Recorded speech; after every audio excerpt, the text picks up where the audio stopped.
Good morning students, welcome to MKPS online classes. बेटा आज हम बिल्कुल नया चैप्टर स्टार्ट करने जा रहे हैं और ये चैप्टर है आपकी NCERT बुक का chapter number 6 work energy and power. आपने इससे पहले भी वर्क एंड एनर्जी के बारे में थोड़ा बहुत पढ़ा है क्लास 9th में, थोड़ा बहुत आप समझते भी हो।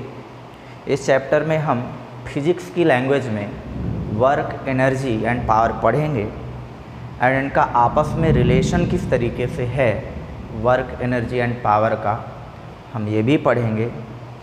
इनकी मैथमेटिकल अंडरस्टैंडिंग पढ़ेंगे और ये कैसे फिजिक्स में अप्लाई होते हैं, इनका यूज कैसे होता है, हम ये भी पढ़ेंगे। तो बेटा आप जानते हो कि कोई भी काम दुनिया में करने के लिए क्या लगता है, आपको एनर्जी लगती है। बिना एनर्जी के आप कुछ भी नहीं कर सकते। बिना एनर्जी के आप बैठ नहीं सकते, आप चल नहीं सकते, आप बोल नहीं सकते, लिख नहीं सकते, कोई भी काम नहीं कर सकते। तो इन शॉर्ट आप भी कहते हो कि कोई भी काम करना है मतलब एनर्जी चाहिए, कुछ भी करना है एनर्जी चाहिए। नहीं कर रहे हैं काम तो आप कहते हो एनर्जी लो है, एनर्जी नहीं है इसलिए काम नहीं हो रहा है। It means work and energy both are को रिलेटेड टू ईच अदर। इन दोनों का आपस में बहुत गहरा संबंध है। इन शॉर्ट हम ये कह देते हैं कि जो एनर्जी है वही एक तरीके का वर्क है, क्योंकि एनर्जी ही वर्क के फॉर्म में अपीयर होती है। चलो मान लेते हैं कि किसी चीज़ में बहुत एनर्जी है। कैसे मान लें कि बहुत एनर्जी है? किसी में कम एनर्जी है, किसी में बहुत ज़्यादा एनर्जी है तो है, पता कैसे पड़े? आप कैसे पता करोगे कि इस चीज़ में ज़्यादा एनर्जी है? जब तक एनर्जी के थ्रू वर्क नहीं होगा, जब तक तो भाई आप कह ही नहीं सकते कि इसमें बहुत एनर्जी है, इसमें कम एनर्जी है। कोई दो एथलीट हैं, मान लेते हैं कि रनर हैं, और उनको दोनों को बिठा रखा है और आप कहते हो कि बहुत बढ़िया रनर है, इसमें बहुत एनर्जी है, बहुत स्टेमिना है इसमें। और दूसरे को आप कहते हो कि भाई इसमें एनर्जी कम है, कम स्टेमिना है, और सिर्फ वो बैठे हैं। तो कोई कैसे मान ले? हो सकता है कि कोई अच्छा हिस्ट पुष्ट दिखता है, हेल्दी दिखता है, टॉल दिखता है, सब कुछ दिखने में अपीयरेंस बढ़िया है, लेकिन उसको कोई कहे कि अच्छा रनर नहीं है, इसका स्टेमिना अच्छा नहीं है, इसकी एनर्जी अच्छी नहीं है। अगर कोई ऐसा कहे तो आपको यकीन नहीं होगा आँखों से देख के। आपको कब यकीन होगा? जब वो वर्क करके दिखाएंगे। और वर्क मतलब जब वो रन करेंगे, दौड़ेंगे, और उसका जो आप रिज़ल्ट देखोगे तो उस रिज़ल्ट के बिहाफ पे आप लास्ट में डिसीजन लोगे कि ओके इसमें एनर्जी ज़्यादा है, इसमें कम है। तो एनर्जी है जो वर्क के फॉर्म में अपीयर होगी, तभी आप कहोगे कि इसमें ज़्यादा एनर्जी है और इसमें कम एनर्जी है। तो कहीं ना कहीं आप समझ पा रहे होगे कि जो एनर्जी है उसके थ्रू ही वर्क होता है और एनर्जी का मेजरमेंट वर्क से ही होगा। ये अलग बात है कि एनर्जी के बहुत सारे फॉर्म हैं और कुछ फॉर्म को हम डायरेक्ट मेजर कर लेते हैं, उनके इंस्ट्रूमेंट बने हुए हैं, ठीक है, वो एक अलग बात है। लेकिन जब तक इंस्ट्रूमेंट्स नहीं बने हुए हैं, जब तक आप एनर्जी को कैसे मेज़र करोगे? वर्क के थ्रू ही मेज़र करोगे। और अल्टीमेटली इंस्ट्रूमेंट भी अगर बता रहा है तो लास्ट में वर्क ही हो रहा है, उससे लास्ट रिजल्ट एनर्जी का क्या है? वर्क ही है।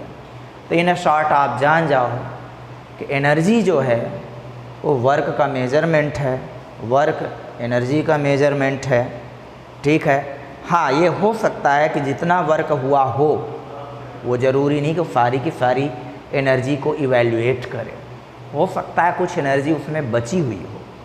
जैसे मान लो कि कोई इंसान है, वो 20 किलोमीटर दौड़ता है और 20 किलोमीटर दौड़ के वो अपना टारगेट अचीव कर लेता है। इसका मतलब ये थोड़ी ना हुआ कि बस उसमें इतनी ही एनर्जी है। उसने वर्क करके दिखाया, तो जितना उसने वर्क किया बदले में उसने एनर्जी ज़रूर डिके हुई है उसकी, उसने खर्च किया है। अब अगर वो 20 दौड़ा है तो अगेन 20 तो दौड़ने वाला नहीं है। इसका मतलब कि उसने एनर्जी खर्च की है, 20 किलोमीटर के बराबर दौड़ के कुछ अमाउंट उसने क्या किया? खो दिया है। लेकिन आप ये तो नहीं कहोगे कि बस इतनी ही एनर्जी थी इसमें, इससे ज़्यादा एनर्जी नहीं है। भाई वो मान लो कि वो गिर भी पड़ा, बैठ गया, लेकिन इसका मतलब ये नहीं कि उसकी बॉडी में एनर्जी नहीं, वो भी खड़ा भी हो सकता है। अचानक उसके पीछे मान लो कि सांप लग जाए, टाइगर लग जाए, तो फिर से आपको देखने में आएगा कि वो फिर से दौड़ रहा है, वो खाना खा सकता है, वो पानी पी सकता है, वो कुछ भी अगर मूवमेंट करेगा तो एनर्जी यूज कर रहा है।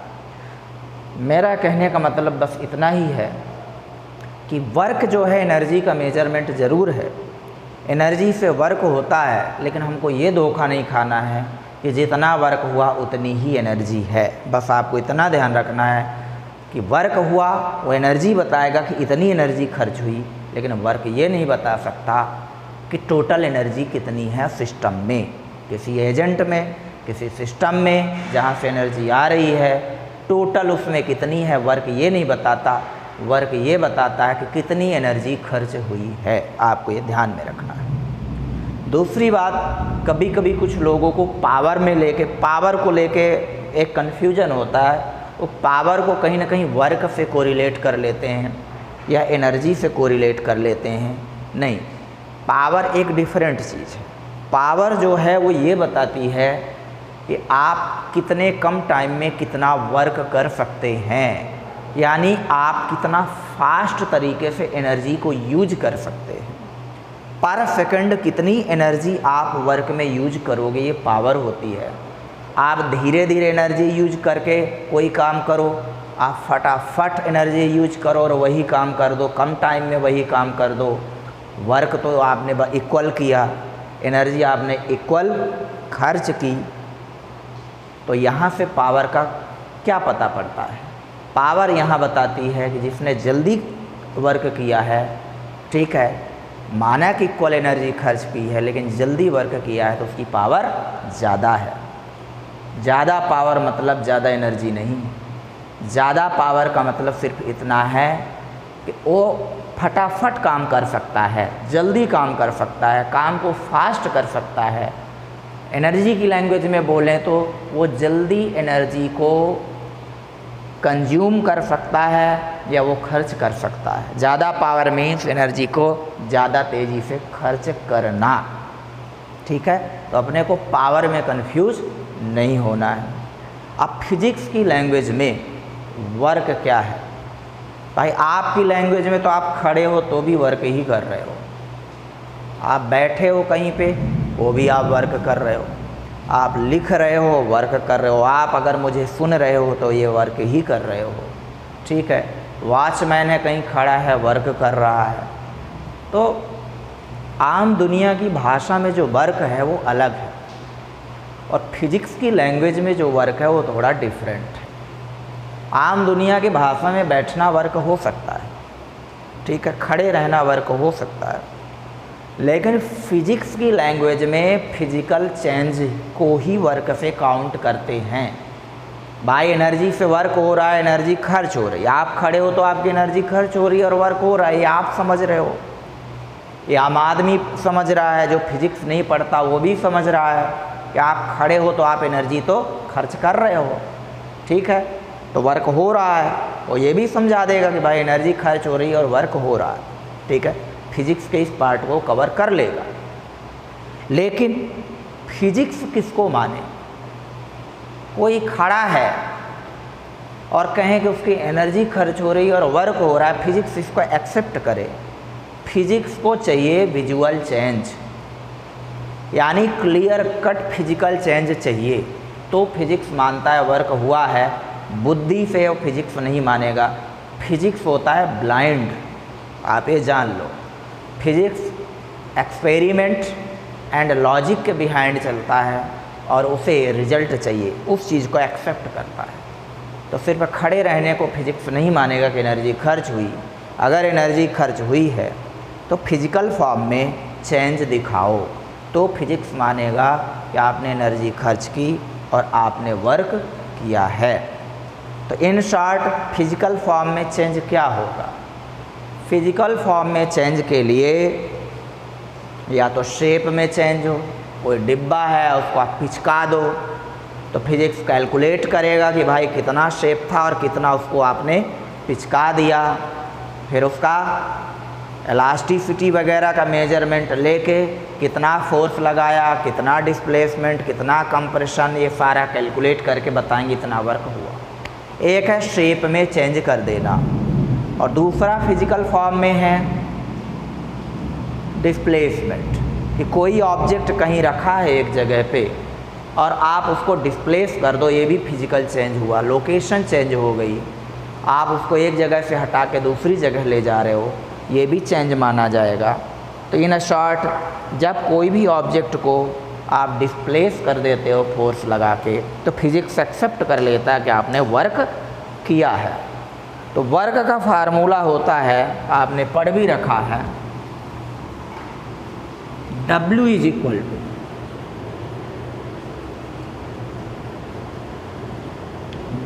Equal to force into displacement. आपने ये फार्मूला 9th में पढ़ा हुआ है और ये हम 11th में भी पढ़ेंगे। किसी के माइंड में आ सकता है कि ये फार्मूला आया कहाँ से मालूम पड़ा कि work is equal to force into displacement. तो एक तो मैं आपको लॉजिकली बता सकता हूँ कि अभी अभी हमने डिस्कस किया कि फिजिकल फॉर्म में चेंज होना चाहिए, या तो शेप चेंज हो तो भी फोर्स लगाना पड़ेगा। भाई आप शेप चेंज करोगे फोर्स से ही होगा शेप चेंज होगा तो डिस्प्लेसमेंट ही होगा।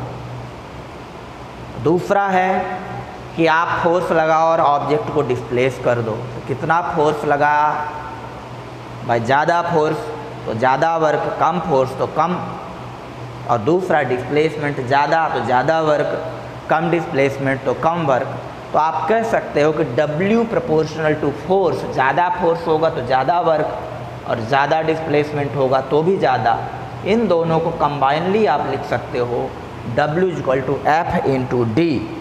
बट मैं आपको ऐसा नहीं बताऊंगा, मैं आपको वर्क एनर्जी थ्योरम से इसको प्रूव करूंगा। ये बहुत इम्पोर्टेंट है, ध्यान रखना है, वर्क एनर्जी थ्योरम, ठीक है।